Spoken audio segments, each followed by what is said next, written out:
Investing in the stock market can seem like a crazy prospect for a generation of young adults that have 2 cents in their pocket and a $100,000 student loan for a degree that they don't use. But when it's done right, you can take that 2 cents, turn it into 3 cents, and well, that's more than you had yesterday. And isn't that the goal? In all seriousness, the stock market is often perceived as a big scary abyss of money that eats unsuspecting investors alive and is the path to a magnitude of wealth for those that understand it. While those perceptions can be true, understanding the stock market and succeeding in making money with it is far easier than you might expect. In order to understand the stock market, first, we need to understand just what a stock is.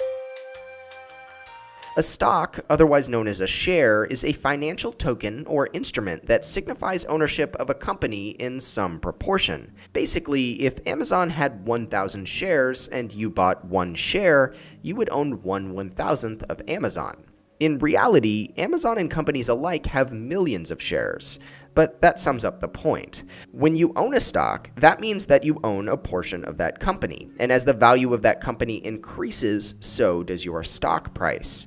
There are also common and preferred stocks, which refer to the voting rights of a shareholder. Common shares have voting rights, and preferred shares don't.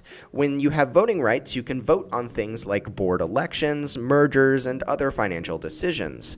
Preferred shares, however, are called that because they get preference when a company pays a dividend, which is basically a split of the profit of a company with the shareholder, and they also get preference in other financial situations. Stocks can get much more complicated than that, but these simple understandings will serve enough to the basic investor.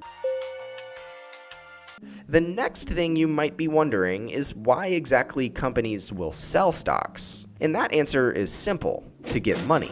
Stocks allow a company to raise massive amounts of operating capital with essentially no extra effort or product. The modern stock market often bases the value of a company off its potential earnings down the line. This means that relatively small companies can earn millions, or even billions, if investors think that they can succeed in the future. So then, if a company wants to sell their shares, they need a place to do it. Enter the stock market. Companies list shares by selling them through an initial public offering, or IPO, on an exchange. This essentially changes the status of a company from a privately held business to a publicly traded one. IPOs can let company founders cash out their stake or just let the company raise money. Once a company's stocks are listed on an exchange, the public can trade them.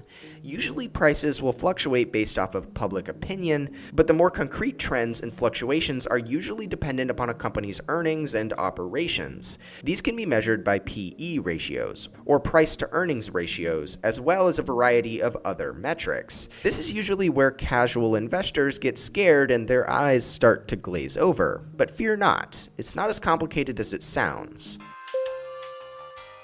Next, we need to understand how and why a share price fluctuates. The stock market is composed of millions of investors and individual traders who all feel different ways about a company. They all make independent choices, and the net of those choices result in the positive or negative movement of a stock. If more people buy, then the price has to climb. If everyone wants out of a company, then the price falls due to lack in purchasing demand. An example might be this. Say you post something on Craigslist for $100. After posting, you get 100 emails saying they'll come to purchase your item all cash right now.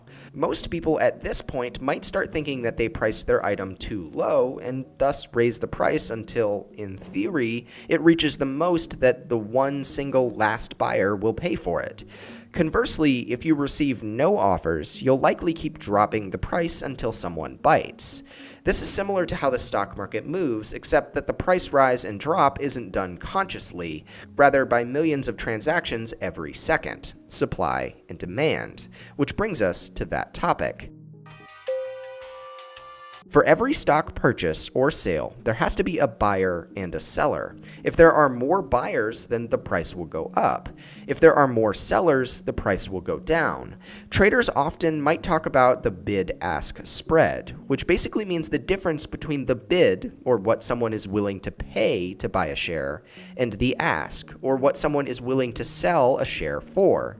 Supply and demand is fairly simple to understand at the end of the day. If more people want something, that thing, in this case a stock, will be more expensive. At the start of stock markets, matching buyers to sellers was done manually on a trading floor. Now it's mostly done automatically by trading systems. This allows the market to move much faster and creates the breakneck pace that any casual onlooker notices when watching the stock market. Now, you might be wondering, well, I don't have time to understand this, and why should I even invest anyway when I can earn 2 to 3% just keeping it in a bank on a high side? Well, the answer is pretty simple. If you do it right, you can make a lot of money. Using a common example that you might have heard, if you bought $1,000 of Amazon stock back in 1997, you'd have roughly $1.5 million today. Now, that's a long investment timeline, but I think most people would agree that the purchase would be worth it. Other companies often provide return rates like 30 to 70% each year, which is still going to build you a lot of wealth compared to that 2 to 3% each year kept in a bank account. In essence, as long as you're able to make more than 3% in the stock market, you're doing better with your money than just keeping it in the bank. Now that we understand the stock market to be a real-time marketplace where you can purchase a part of companies you think will succeed, the next step is to figure out how. The first thing you'll need is a trading account. You can start one with common providers like E-Trade or other major banking institutions, but you can also use free trading services like Robinhood. Common trading services will charge fees for every trade you make, but new tech companies like Robinhood have made everything completely free. That means you can invest all of your money in a company and not worry about paying fees to the brokerage. We have a link below to start a Robinhood account where you can get a free stock to download that if you'd like. Once you have an account in any trading service, you have to decide what companies or multiple companies' stock to purchase, which is arguably the hard part. You also have to have a certain amount of money. Stocks range from a few cents to many thousands of dollars. The key thing about stocks is that you can't purchase part of one. It's either all or nothing. If you want to invest in Amazon, you'll need at least $1,800, at least at the time of recording, to get started. But you can buy much cheaper, well-rated companies for a few bucks. Before you make a purchase, you want to do extensive research to make sure you understand what a company does to make money, whether they're in good financial standings, and also see what experts think about a company and whether you should buy it. At the end of the day, you do have to assume some risk, so it's important you only invest money you're capable of surviving without, at least for a little while, or until a certain stock comes back up if it does fall on harsh times.